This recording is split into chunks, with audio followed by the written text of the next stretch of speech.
ఈరోజు క్లాస్లో మనం మానవ జీవితంలో భౌతిక రసాయన శాస్త్రం, physical science and human lifes అనేటువంటి టాపిక్ గురించి తెలుసుకుందాం. ఫిజిక్స్ సంబంధించి చూసుకున్నప్పుడు కెమిస్ట్రీ ఈ రెండు కూడా మన హ్యూమన్ లైఫ్లో మెయిన్ పార్ట్స్గా అయిపోయాయని చెప్పొచ్చు. మనం మార్నింగ్ లేచింది మొదలు నిద్రపోయే వరకు మనం చేసే ప్రతి వర్క్లోని కూడా ఏదో ఒక రూపంలో మనం గమనించినప్పుడు ఫిజిక్స్, కెమిస్ట్రీ రెండు శాస్త్రాల యొక్క అవసరం అనేది వాటి యొక్క జ్ఞానాన్ని మనం ఉపయోగించుకుంటూనే ఉన్నాము. వాటి గురించి మనం ఒక్కొక్కటిగా తెలుసుకుందాం. ఇప్పుడు ఫస్ట్ వన్ ఆహారం, ఫుడ్కి సంబంధించి ఒకనొక టైంలో పెరుగుతున్నటువంటి జనాభాకి అనుగుణంగా ఫుడ్ అనేది సరిగ్గా ప్రొవైడ్ చేయలేని సమయంలో మన జాతి అవసరం కోసం సరైనటువంటి రీసోర్సెస్, ఫుడ్ అనేది ప్రొడ్యూస్ చేయడం కోసం ఏదైతే చెప్పడం జరిగిందో గ్రీన్ రెవల్యూషన్ అనేది, ఆ గ్రీన్ రెవల్యూషన్ అనేది సక్సెస్ఫుల్ కావడానికి మెయిన్ రోల్ ఏంటంటే ఆ గ్రీన్ రెవల్యూషన్లో యూజ్ చేసినటువంటి మెషిన్స్. సో ఆ మెషిన్స్ ఇన్వెన్షన్ అనేది మనం ఫిజిక్స్ యొక్క పార్ట్గానే మనం చెప్పుకోవచ్చు. అలాగే అందరికీ కూడా న్యూట్రిషన్ ఫుడ్ అనేది కరెక్ట్గా వెళ్ళాలనేటువంటి ఉద్దేశంతో స్టార్ట్ చేసినటువంటి వైట్ రెవల్యూషన్, అలాగే నీటి వనరులు, వాటర్ రిసోర్సెస్ని ఫుడ్ ప్రొడక్షన్స్లో యూజ్ చేయాలి అనే ఉద్దేశంతో స్టార్ట్ చేయబడినటువంటి బ్లూ రెవల్యూషన్, ఇవన్నీ కూడా మన ఫిజికల్ సైన్సెస్ యొక్క కృషి అందుబాటు వల్లే సక్సెస్ అయ్యాయని చెప్పచ్చు. అలాగే కెమిస్ట్రీ, అదేవిధంగా బయాలజీ సంబంధించినటువంటి శాస్త్రాలని కలిపి డెవలప్ చేయబడినటువంటి బయోకెమిస్ట్రీ అనేది ఈ ఫుడ్ ప్రొడక్షన్ సంబంధించినటువంటి ఉత్పత్తిలో చాలా మేజర్ రోల్ని యాక్ట్ చేస్తుందని మనం చెప్పొచ్చు అనమాట. అండ్ నెక్స్ట్ పాయింట్ ఆరోగ్యం, హెల్త్ అనేటప్పటికీ మనం గమనించుకుంటే ఈ మన హ్యూమన్ హెల్త్కి సంబంధించి చూసుకున్నప్పుడు ఫిజికల్ సైన్సెస్ యొక్క రోల్ అనేది కీ రోల్ అని చెప్పొచ్చు. ఎలా అంటే ఏదైనా ఒక డిసీజ్ ఉందంటే దాన్ని డయాగ్నోస్ చేయటం, అదేవిధంగా డిసీజ్ క్యూర్ చేయటం కోసం ఇచ్చేటువంటి మెడిసిన్స్, ఇవన్నీ కూడా చూసుకున్నట్లయితే ఆ డయాగ్నోస్ చేయటం కోసం ఉపయోగించేటటువంటి మెషిన్స్ అనేవి ఫిజిక్స్ సంబంధించినటువంటి అంశాలుగా మనం చెప్పొచ్చు. అదేవిధంగా క్యూర్ చేయటం కోసం యూజ్ చేసేటటువంటి మెడిసిన్స్ అనేవి కొన్ని కెమికల్స్ యొక్క కాంపౌండ్సే. ఆ విధంగా కెమిస్ట్రీ అనేది మెడిసిన్స్ ప్రిపరేషన్లో ఎలా యూజ్ అవుతుంది అనేది మనం క్లియర్గా చెప్పొచ్చు. అదేవిధంగా not only medicines, vitamins, proteins, enzymes, అలాగే వ్యాక్సిన్స్ తయారీలో కెమిస్ట్రీకి సంబంధించినటువంటి రోల్ అనేది చాలా చాలా చాలా ఎక్కువగా ఉంది. ఇదే కాకుండా మనకి వీటిని బేస్ చేసుకునే బయోఫిజిక్స్, బయోకెమిస్ట్రీ, ఆస్ట్రోఫిజిక్స్ లాంటి కొత్త ఫిజికల్ సైన్స్ బ్రాంచెస్ కూడా డెవలప్ అయ్యాయి. ఈ డెవలప్ అయినటువంటి బ్రాంచెస్ వెరీ పర్టికులర్గా హ్యూమన్ హెల్త్కి సంబంధించిన టాపిక్స్ మీద అనేక అంశాలని ఆవిష్కరిస్తున్నాయని చెప్పచ్చు. ఈ విధంగా ఆరోగ్య విషయంలో ఫిజికల్ సైన్స్ యొక్క రోల్ మనం చెప్పుకోవచ్చు. అండ్ నెక్స్ట్ వన్ కానీ మనం గమనించుకున్నట్లయితే అగ్రికల్చర్, వ్యవసాయం. సో మళ్ళీ అగ్రికల్చర్లోకి వచ్చేటప్పటికి మనం ఫుడ్ ప్రొడక్షన్లో ఆహారం సంబంధించి ఏమైతే చెప్పుకున్నామో ఆ పాయింట్స్ ఇక్కడ కూడా మళ్ళీ చెప్పుకోవచ్చు. గ్రీన్ రెవల్యూషన్, అలాగే వైట్ రెవల్యూషన్. గ్రీన్ రెవల్యూషన్ వ్యవసాయం సంబంధించి, వైట్ రెవల్యూషన్ పాడి పరిశ్రమకు సంబంధించి, బ్లూ రెవల్యూషన్ వాటర్ రిసోర్సెస్ సంబంధించి. ఇవే కాకుండా పౌల్ట్రీస్, అలాగే సెరికల్చర్, వనామీ, ఇలాంటి అనేక మత్స్య పరిశ్రమలు, ఇవన్నీ కూడా సక్సెస్ఫుల్ కావటానికి మనం ఫిజికల్ సైన్సెస్ సంబంధించినటువంటి ఆ అంశాల యొక్క సహకారం ఉందని చెప్పొచ్చు అనమాట. అలాగే ఈ అగ్రికల్చరల్కి సంబంధించినటువంటి వీటి మీద ఆధారపడి ఉండేటటువంటి ఇండస్ట్రీస్ ఏమైతే ఉన్నాయో వాటి సంబంధించినటువంటి పరిశ్రమలకు కావాల్సినటువంటి మిషనరీస్ కానీ, అలాగే అగ్రికల్చర్లో వ్యవసాయం చేయటం కోసం రైతులకి కావలసినటువంటి అగ్రికల్చరల్ టూల్స్ కానీ, అలాగే పంటలు బాగా పండడం కోసం వాటికి పైర్లు పోషక పదార్థాలైనటువంటి ఎరువులు యూరియా కానీ, అలాగే పంటలు పండించే క్రమంలో వాటి చీడపీడలు ఏవైతే ఉంటాయో వాటి నివారణకు అవసరమైనటువంటి pesticides and pesticides, insecticides and pesticides కానీ, ఇవన్నీ కూడా మనం ఫిజిక్స్ అండ్ కెమిస్ట్రీ వీటి యొక్క సహాయ సహకారాలతోటే రూపుదిద్దుకున్నాయని మనం చెప్పచ్చు. అలాగే ఇండస్ట్రీస్, పరిశ్రమలు అనేది కానీ మనం చూసుకుంటే మన మానవ మనుగడికి అవసరమైనటువంటి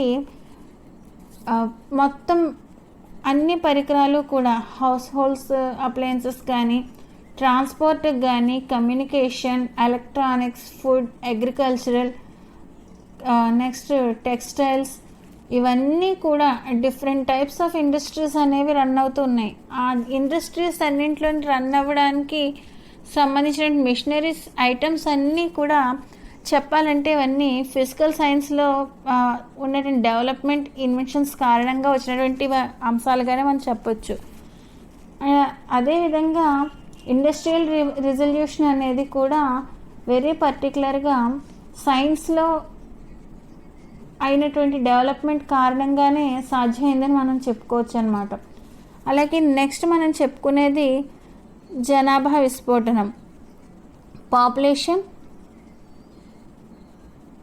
ఎక్స్ప్లోజన్. పాపులేషన్ ఎక్స్ప్లోజన్ అనేటప్పటికి వాట్ ఈజ్ పాపులేషన్ ఎక్స్ప్లోజన్ అంటే rapidly increasing the population with in short time is called as population explosion. అంటే చాలా తక్కువ సమయంలో అపరిమితంగా జనాభా పెరిగిపోవడానికి మనం జనాభా విస్ఫోటనంగా చెప్పడం జరుగుతుంది. ఆ జనాభా విస్ఫోటనం వల్ల జరిగేటటువంటి నష్టాలు అనేవి కానీ చూసుకుంటే కనుక అవి చాలా ఎక్కువగా ఉంటాయి. వీటి ఆధారంగా పాపులేషన్ కంట్రోల్ కోసం ఏమైతే ప్రొసీజర్స్ ఫాలో అవుతున్నారో వాటి వెనక మన ఫిజికల్ సైన్సెస్ యొక్క రోల్ చాలా ఉందని మనం చెప్పవచ్చు. అంటే పాపులేషన్ కంట్రోల్లో ఉండడానికి, పాపులేషన్ ఎక్స్ప్లోజన్ అనేది జరగకుండా ఉండడం కోసం సర్జరీ ఆపరేటర్స్ కానీ, అలాగే మెడికల్ మిషనరీస్ కానీ, అదేవిధంగా గర్భ నివారణకు సంబంధించినటువంటి సామగ్రి తయారీ కానీ, అదేవిధంగా ఈ గర్భనిరోధక మందుల ప్రొడ్యూసింగ్ కానీ, ఇవన్నీ కూడా ఈ రంగాలన్నింటిలోని కూడా ఫిజికల్ సైన్సెస్ యొక్క పాత్ర చాలా ఉందని మనం చెప్పచ్చు. అదేవిధంగా హౌస్ హోల్డ్ అప్లయన్సెస్, గృహోపకరణాలు, మనిషి సంతోషంగా సుఖంగా జీవించడం కోసం అవసరమయ్యేటటువంటి మనం ఇంట్లో ఉపయోగించేటటువంటి ఎలక్ట్రిసిటీస్ కానీ, ఫ్యాన్స్, బల్బ్స్, వీటి ఎలక్ట్రిసిటీని యూజ్ చేసుకు వాడేటువంటి fan, bulb, AC, fridge, entertainment కోసం మనం ఉపయోగించేటటువంటి రేడియోస్, టీవీస్, అటు విజ్ఞానం కోసం, వినోదం కోసం కూడా ఉపయోగించే కంప్యూటర్స్, అలాగే వంట పనిలో మనకి చాలా ఫాస్ట్గా ఈజీగా కంప్లీట్ కావడం కోసం యూజ్ చేసుకునేటటువంటి గ్యాస్ స్టవ్స్, మిక్సీస్, కుక్కర్స్, అలాగే మన సౌఖ్యం కోసం, లగ్జరీ కోసం యూజ్ చేసేటటువంటి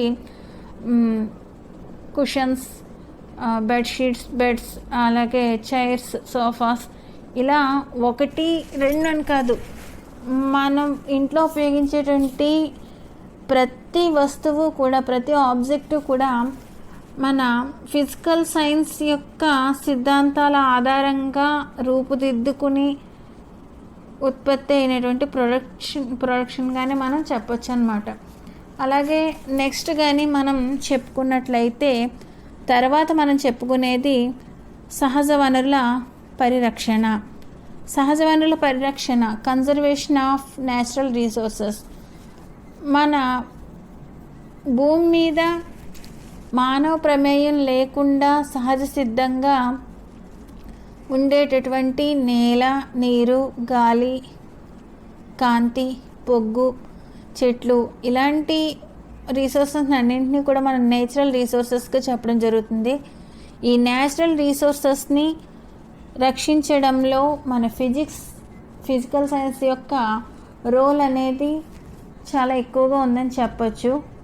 అంటే ఏ విధంగా అన్నది మనం చూసుకుంటే, ఈ నేచురల్ రీసోర్సెస్ని సరైనటువంటి ప్రాపర్ వేలో యూజ్ చేసుకోవటం ద్వారా, అలా యూజ్ చేసుకోవడంలో వాటి పాత్రను నిర్వహించడం ద్వారా వీటిని పరిరక్షిస్తున్నాయన్నమాట. అంటే మనం ఎయిర్, అలాగే సోలార్, వాటర్ వీటిని ఉపయోగించుకుని వీటి ద్వారా ఎలక్ట్రిసిటీని ప్రొడ్యూస్ చేయటం, అలాగే వీటిని ప్రొడ్యూస్ చేయటం ద్వారా ఆటోమేటిక్గా ఇవి నాన్ రెన్యూబుల్ రీసోర్సెస్, వీటి ద్వారా ఎలక్ట్రిసిటీ ప్రొడ్యూస్ చేయడం ద్వారా ఆయిల్, కోల్ లాంటి రెన్యూబుల్ రీసోర్సెస్ సంరక్షించబడుతున్నాయని చెప్పొచ్చు అనమాట. అలాగే చెట్లని వంట చెరకుగా ఒకప్పుడు ఉపయోగించేవారు. దానివల్ల వృక్ష సంపద అనేది నశించేది, డిఫారెస్టేషన్ ఎక్కువ అయ్యేది.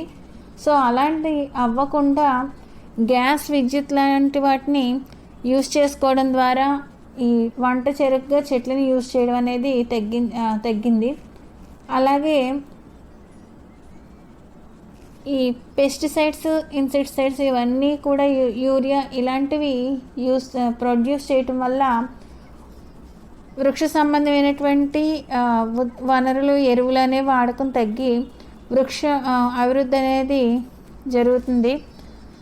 ఇలా నాన్ రెన్యూబుల్ రీసోర్సెస్ అయినటువంటి ఎయిర్, సోలార్ వంటి వనరుల్ని వినియోగంలోకి తేవడం ద్వారా రెన్యూబుల్ రీసోర్స్ అనేవి సంరక్షింపబడుతున్నాయని చెప్పచ్చు. ఈ విధంగా సహజ వనరుల పరిరక్షణలో ఫిజిక్స్ అండ్ కెమిస్ట్రీ అనేది బాగా కీ రోల్ ప్లే చేస్తుందని మనం చెప్పొచ్చు. అండ్ నెక్స్ట్ పర్యావరణ పరిరక్షణ, ఎన్విరాన్మెంటల్ ప్రొటెక్షన్. మనకి ఒక విధంగా చెప్పాలంటే నేచురల్ రీసోర్స్ని మనం ప్రొటెక్ట్ చేస్తే ఆటోమేటిక్గా అది మనకి ఎన్విరాన్మెంటల్ ప్రొటెక్షన్గా కూడా చెప్పొచ్చు. కంపల్సరీ ప్రజెంట్ సిచ్యువేషన్లో అయితే ఈ రోజుల్లో ఈ ఎన్విరాన్మెంటల్ ప్రొటెక్షన్ అనే దానికి చాలా చాలా చాలా ఇంపార్టెన్స్ ఇవ్వాల్సినటువంటి సిచ్యువేషన్ వచ్చింది. ఈ ఇంపార్టెంట్ని గుర్తించే గవర్నమెంట్స్ కూడా క్లీన్ అండ్ గ్రీన్, జన్మభూమి ఇలాంటి ప్రోగ్రామ్స్ని నిర్వహించటం అనేది జరుగుతుంది. ఇలా మనకి ఎన్విరాన్మెంటల్ ప్రొటెక్షన్ సంబంధించి చూసుకుంటే ఇందులో క్లీన్గా ఉంచుకోవడానికి, అలాగే చెట్లను పెంచడానికి, పొల్యూషన్ అనేది తగ్గించడానికి, అలాగే ఇళ్ళ నుండి అదేవిధంగా ఫ్యాక్టరీస్ నుంచి విడుదలయ్యేటటువంటి వేస్టేజెస్ అనేవి శుద్ధి చేయడానికి, వాటర్ని సంరక్షించడానికి, అలాగే వాటర్ని క్లీన్ చేయటానికి, పర్యావరణానికి అంటే ఎన్విరాన్మెంట్కి నష్టం కలిగించేటటువంటి పదార్థాలు ఏవైతే ఉంటాయో వాటిని ఎరాడికేట్ చేయటం కానీ, లేదా శుద్ధి చేయటం కానీ, క్లీన్ చేయటం కానీ, ఇలాంటి అనేక అంశాల్లో ఉపయోగించేటటువంటి మిషనరీస్ ఇవన్నీ కూడా మనం ఫిజికల్ సైన్స్ యొక్క ప్రొడక్షన్స్ కానీ మనం చెప్పొచ్చు. అదేవిధంగా సాయిల్ ఎరోజన్ నుంచి రక్షించేది, అలాగే సామాజిక అడవుల్ని పెంచడం, నెక్స్ట్ ఎన్విరాన్మెంటల్ ఫ్రెండ్లీ మిషనరీస్, అలాగే ఎకో ఫ్రెండ్లీ కెమికల్స్ ఇవన్నీ కూడా మనం ఈ ఫిజికల్ సైన్సెస్ సంబంధించినటువంటి ఇన్వెన్షన్స్గానే చెప్పొచ్చు. అండ్ నెక్స్ట్ వన్ కానీ మనం చూసుకుంటే కాలుష్య నివారణ, పొల్యూషన్ కంట్రోల్. నిజానికి ప్రజెంట్ మనకి మెయిన్ ఎనిమి ఎవరంటే పొల్యూషన్నే చెప్పొచ్చు. ఈ పొల్యూషన్ అనేది డిఫరెంట్ వేస్లో ఉంటుంది. Water pollution, land pollution, sound pollution, air pollution, ఈ విధంగా అనేక ఫామ్స్లో మనం పొల్యూషన్స్ని చెప్పొచ్చు. ఈ పొల్యూషన్ కారణంగా మన లైఫ్లో కానీ చూసుకుంటే ఏ టైప్ ఆఫ్ పొల్యూషన్కి మనం గురైనా సరే ఆటోమేటిక్గా అది మన ఆరోగ్యం మీద అటు సైకలాజికల్గా కానీ ఫిజికల్గా కానీ ఏదో ఒక రూపంలో మనం కొంచెం ఇల్ హెల్త్ అనేది అంటే కండిషన్, హెల్తీ కండిషన్ నుంచి అన్హెల్తీ కండిషన్లకు మారిపోవడానికి కారణం అవుతున్నాయి. ఈ పొల్యూషన్కి కారణమైనటువంటి కారకాలు కూడా ఫ్యాక్టర్స్ కూడా మనం చూసుకుంటే డిఫరెంట్ వేస్ ద్వారా పొల్యూషన్ అనేది మన ఎయిర్లోకి, అలాగే ఎన్విరాన్మెంట్లోకి, వాటర్, ల్యాండ్లోకి చేరి మళ్ళీ అనేక మార్గాల నుండి తిరిగి మళ్ళీ మనల్ని చేరుతున్నాయి. ఫర్ ఎగ్జాంపుల్, మనం మొక్కలకు వేసేటటువంటి ఎరువులు కారణంగా వాటి పెరుగుదల బాగానే ఉంటుంది, కానీ ఆ ఎక్సెస్ ఎరువులు ఏవైతే ఉంటాయో అవి ఆ క్రింద భాగంలో ఉన్నప్పుడు తర్వాత నీరు పెట్టేటప్పుడు ఆ నీరు ద్వారా భూమిలోకి ఇంకిపోయి అక్కడ భూ కాలుష్యం అనేది ఏర్పడడం, లేదా ఈ నీరు ఎక్సెస్ అయినప్పుడు ఆ ఎరువులు అలాగే రసాయన పదార్థాలు ఫ్యాక్టరీస్ నుంచి వచ్చేటటువంటి కెమికల్స్ అనేవి ఎక్కడ శుద్ధి చేయకుండా డైరెక్ట్గా వాటర్లో కలవడం వల్ల వాటర్ పొల్యూషన్ ఏర్పడడం, అలాగే ఫ్యాక్టరీస్ నుంచి వచ్చేటువంటి పొగగొట్టాల్లో ఫిల్టర్స్ యూజ్ చేయకపోవడం వల్ల, వాహనాల్లో నుండి వచ్చేటువంటి పొగ వల్ల ఎయిర్ పొల్యూషన్ అనేది ఏర్పడడం, ఈ విధంగా పొల్యూషన్స్ డిఫరెంట్ ఫామ్స్లో వస్తున్నాయి. అదే ఇవే కాకుండా ఆ మిషనరీస్ యొక్క సౌండ్స్ కానీ, అలాగే వాహనాల యొక్క రొద కానీ, అలాగే మనం టీవీలు, ఫోన్లు, లేకపోతే సినిమా థియేటర్స్లో కానీ లేదా పెద్ద పెద్ద ఫంక్షన్స్లో కానీ పెట్టేటువంటి సౌండ్స్ అనేవి కూడా మనం సౌండ్ పొల్యూషన్ జరగడం అనేది జరుగుతుంది. ఇలా అనేక పొల్యూషన్స్ సంబంధించి కారణాలు ఏంటి అంటే ఆ పొల్యూషన్స్కి కారణమైనటువంటి మెషినరీస్ అవన్నీ కూడా నిజానికి ఫిజికల్ సైన్స్ యొక్క అంశాలుగానే చెప్పొచ్చు. అంటే పొల్యూషన్స్కి కారణమే సైన్స్ అయితే అట్ ద సేమ్ టైం ఆ పొల్యూషన్ కంట్రోల్ చేయడానికి కూడా కారణం ఆ సైన్స్గానే చెప్పొచ్చు. ఎలా అంటే వాటర్లో డైరెక్ట్గా పొల్యూషన్ సంబంధించినటువంటి పొల్యూటెంట్స్ని కలపకుండా వాటర్ని క్లీన్ చేసేటటువంటి నీటి శుద్ధి యంత్రాలు కానీ, కెమికల్స్ కానీ, అలాగే సౌండ్ అనేవి ఎక్కువగా రాకుండా వాడిన సౌండ్ ప్రూఫ్ మిషనరీస్ కానీ, సైలెన్సర్లు, సౌండ్ మఫ్లర్స్ ఇలాంటివి, అలాగే ఇండస్ట్రీస్ రిలీజ్ చేసేటటువంటి ఆ స్మోక్ ఏదైతే ఉందో స్మోక్ అనేది అందులో ఉండేటటువంటి విష పదార్థాలు లాంటివి వాయు పదార్థాలు గాల్లోకి కలవకుండా క్లీన్ చేసేటటువంటి ఫిల్టర్స్ కానీ, స్మోక్ ఫిల్టర్స్ కానీ, ఎకో ఫ్రెండ్లీ మిషనరీస్ కానీ, లేదా సోలార్ సిస్టమ్ తోటి నడిచేటువంటి బైక్స్ లాంటివి కానీ, అలాగే భూ కాలుష్య నివారణ కోసం రూపొందించినటువంటి కెమికల్స్ కానీ, బయో ఫెర్టిలైజర్స్ కానీ, సోలార్ సిస్టమ్ సంబంధించినటువంటివి కానీ, అదేవిధంగా విండ్ పవర్ని యూజ్ చేసుకునేటటువంటి గాలిమర్లు కానీ, గ్యాస్ బేస్ మీద యూజ్ చేసేటువంటి పరిశ్రమలు కానీ, హౌస్ హోల్డ్ అప్లయన్సెస్ కానీ, ఇవన్నీ కూడా కాలుష్య నివారణలో యూజ్ అయ్యేటటువంటి అంశాలే. అట్ ద సేమ్ టైం ఇవన్నీ కూడా ఈ భౌతిక రసాయన శాస్త్రాలు, ఫిజికల్ సైన్స్ సంబంధించిన ప్రోడక్ట్స్గానే మనం చెప్పొచ్చు. ఇలా మనకి కాలుష్యానికి కారణమవుతున్నటువంటి సైన్సే అట్ ద సేమ్ టైం ఆ కాలుష్యాన్ని నివారించుకోవడానికి కూడా అంతే సమర్థవంతంగా పనిచేస్తుంది.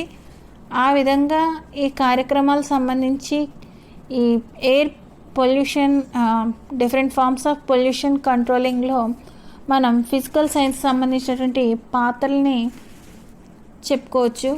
ఈ విధంగా ఈ పొల్యూషన్ కంట్రోల్ కానీ, environmental protection, conservation of natural resources, population explosion, household appliances, agriculture, industries, అలాగే ఫుడ్, హెల్త్, ఇలా అనేక రంగాలు, అంటే ప్రతిదీ కూడా ఇంకా ఆటోమేటిక్గా ఇది అది అని లేకుండా మనం గమనించే ప్రతి రంగంలోని కూడా ప్రత్యక్షంగానో పరోక్షంగానో ఈ ఫిజికల్ సైన్స్ అనేది ఒక భాగం అయిపోయిందని చెప్పవచ్చు.